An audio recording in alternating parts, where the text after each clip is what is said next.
नमस्कार, मैं हूं शिवानी पांडे और आप देख रहे हैं 4 PM। इजराइल ने धोखे से तेहरान पर अटैक करके ट्रंप की युद्ध विराम की बातचीत को पूरी तरीके से फेल कर दिया है। खबर है कि नेतन्याहू ने क्लियर मैसेज दिया है कि डोनाल्ड ट्रंप जो दूसरे दौर की बातचीत कर रहे हैं उसका इजराइल हिस्सा नहीं है।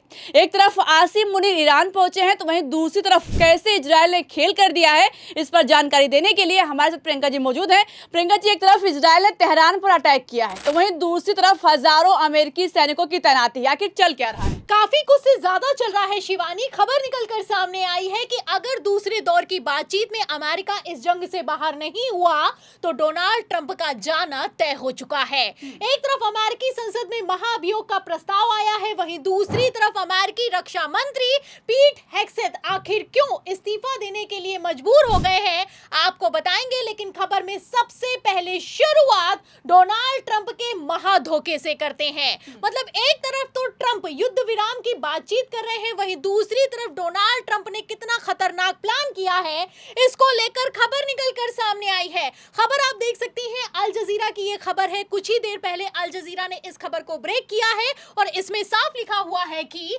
Araghchi wants to dangerous consequences of US provocation in Hormuz in call with China's FM Wang Yi. मतलब चाइना के विदेश मंत्री से ईरान के विदेश मंत्री ने बातचीत की है और फोन कॉल के दौरान क्लियर कह दिया है कि जिस तरीके से स्टेट ऑफ हॉर्मोज पर अमेरिका उकसावे का एक्शन कर रहा है, इसके परिणाम घातक होंगे। मतलब एक तरफ तो बातचीत करने के लिए डोनाल्ड ट्रंप का मैसेज लेकर आसिम मुनीर ईरान में लैंड हुए हैं, वहीं दूसरी तरफ धोखे से ईरान के स्टेट ऑफ हॉर्मोज पर कब्जा करने की तैयारी की जा रही है। फिलहाल इसी तैयारी को लेकर अरागची ने मीटिंग के बीचों बीच चाइना को फोन कर दिया है और क्लियर कट कह दिया है कि जो भी अमेरिका कर रहा है इसका परिणाम खतरनाक होने वाला है। आपको बता दें शिवानी, डोनाल्ड ट्रंप प्लान कर रहे हैं किसी ना किसी तरीके से ईरान को सरेंडर करने के लिए मजबूर किया जाए। जाहिर सी बात है कि स्टेट ऑफ हॉर्मोज को जैसे ईरान ने बंद किया है, इसके बाद से ईरान की बार्गेनिंग पावर बढ़ गई है। फिलहाल इसी पावर को डोनाल्ड ट्रंप खत्म करना चाहते हैं और युद्ध विराम की बातचीत के बीचों बीच स्टेट ऑफ हॉर्मोज पर नाकेबंदी करना चाहते हैं। आपको बता दें शिवानी, ये जो नाकेबंदी है एक तरीके से सफल हो भी जाती, अमेरिका ईरान को घुटनों पर ले भी आता, लेकिन ऐसा इसलिए नहीं हो पा रहा है क्योंकि चाइना और रूस ईरान के साथ खड़े हुए हैं। चाइना ने तो खुलकर अब बयान देना शुरू कर दिया है। चाइना ने क्लियर कह दिया है कि अगर ईरान के साथ चल रहे हमारे व्यापार पर अमेरिका ने किसी भी तरह का इंटरफेयर किया तो अंजाम बुरा होगा। एक तरफ अमेरिका कहता है कि अगर चाइना ने ईरान को हथियार भेजे तो इसके परिणाम बुरे होंगे, वहीं दूसरी तरफ चाइना कहता है कि तुम कौन होते हो हमें बताने वाले कि हम किसको हथियार भेजें किसको नहीं। मतलब आप समझ सकती हैं कि खुलकर चाइना ईरान को सपोर्ट कर रहा है, ईरान को हथियार दे रहा है। सिर्फ हथियार नहीं दे रहा है, खबरें तो यहां तक निकलकर सामने आई हैं कि युद्ध के बीच में चाइना ने जिस तरह का ईरान को सपोर्ट किया है ऐसा तो पहले कभी इतिहास में नहीं हुआ है। खबर में साफ लिखा हुआ है कि सैटेलाइट ई में चाइना की तरफ से ईरान को प्रोवाइड कराई गई है, जिसके चलते ईरान ने अमेरिकी बेसेस को तबाह कर दिया है। आप अच्छे से जानती हैं कि कतर, यूएई, बहरीन और जितने भी मिडिल ईस्ट के देश हैं वहां पर ताबड़तोड़ ईरान ने अटैक किया और F-35 से लेकर F-15 को भी ईरान ने मार गिराया। फिलहाल किस दम से ईरान ने ये एक्शन लिया, इसका खुलासा अब हो चुका है। रिपोर्ट निकलकर सामने आई है कि चाइना ईरान को पहले दिन से सपोर्ट कर रहा है। मतलब पहले तो चाइना की मदद से ईरान ने अमेरिका पर हमला किया और अब चाइना के खेल में हजारों की तादाद में अमेरिकी सैनिक फंस गए हैं। खबर निकलकर सामने आई है कि जिन सैनिकों को डोनाल्ड ट्रंप ने स्टेट ऑफ हॉर्मोज पर नाकेबंदी करने के लिए भेजा था उनकी जान को खतरा है। रिपोर्ट के हवाले से दावा यह किया जा रहा है कि अगर हॉर्मोज पर किसी भी तरीके का एक्शन हुआ तो हजारों की संख्या में अमेरिकी सैनिक ईरान के कब्जे में आने वाले हैं। फिलहाल इसी के चलते अमेरिकी संसद में बवाल खड़ा हो गया है।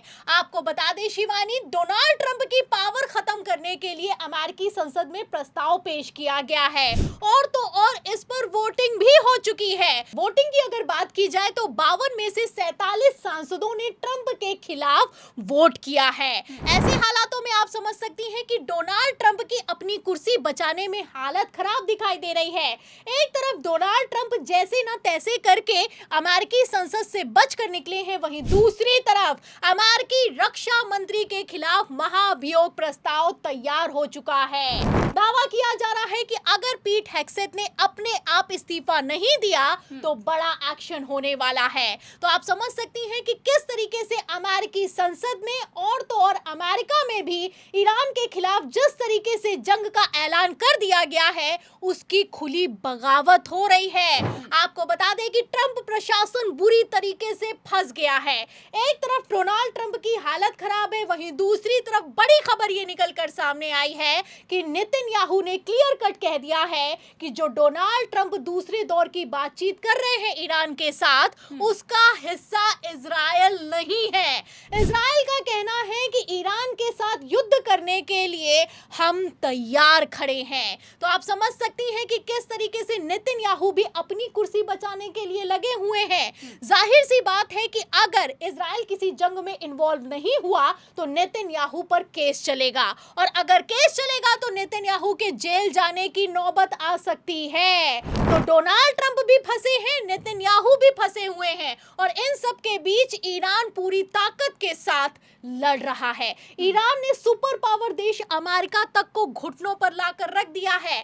आपको बता दें शिवानी, एक तरफ इजराइल ने डोनाल्ड ट्रंप को धोखा दिया है, वहीं दूसरी तरफ खबर ये निकल कर सामने आ रही है कि तेहरान, जो कि ईस्टर्न तेहरान है, वहां पर अटैक हो रहा है। लगातार एक तरफ जहां युद्ध विराम की बातचीत चल रही है, वहीं इन सब के बीच अटैक करने का मतलब क्या बनता है, आप समझ सकती हैं। जाहिर सी बात है कि इजराइल इतनी आसानी से अमेरिका को इस जंग से बाहर नहीं होने देगा।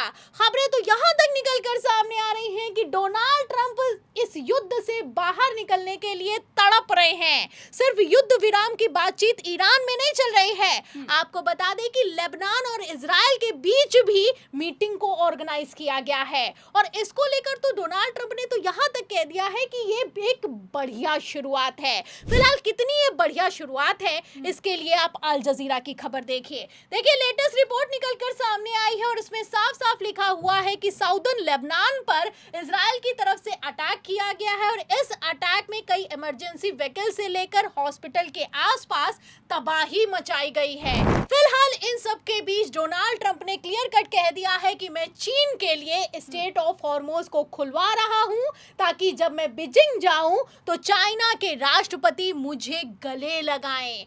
आपको बता दें कि मई के महीने में डोनाल्ड ट्रंप का चीन का दौरा होने वाला है।